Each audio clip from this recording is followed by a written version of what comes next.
They gingerly pass debris down a makeshift assembly line. They know each piece of torn-up concrete could hold the answer to what happened to Eitan Paetz. It's going to take as long as it takes. The process has begun, and we're going to go through today, into the weekend, and into early next week if need be. Police started their meticulous investigation Friday of debris brought up from a basement in this Manhattan building, just a block away from where 6-year-old Eitan Paetz went missing back in 1979. It was a wasteland of sorts prior to 1979, and then what happened after Eitan Paetz was a sudden spotlight came on this neighborhood.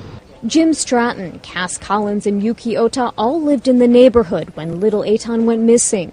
Yuki used to play in the very basement police are now digging up. There used to be a play area for neighborhood kids. It's strange.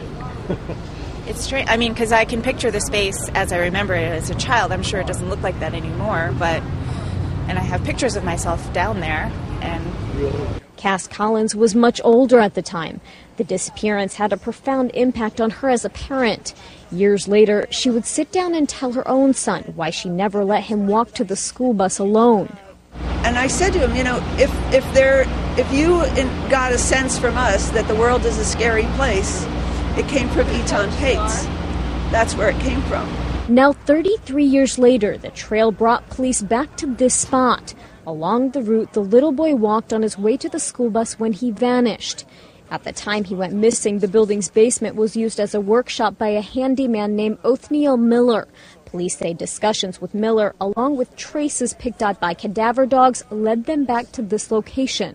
There was a hit, a cadaver dog hit on the location, and a decision was made to go forward with more intense excavation.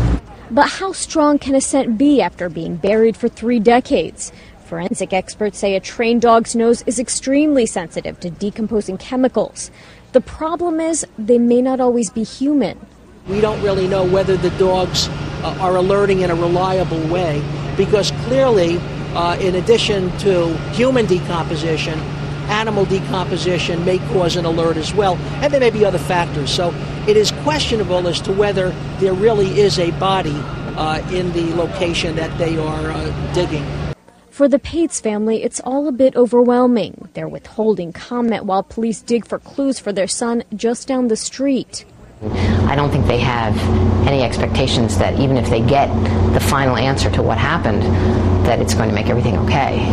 But as Stan often says, it's something, and something is better than nothing. In New York, Bonnie Ghosh, Associated Press.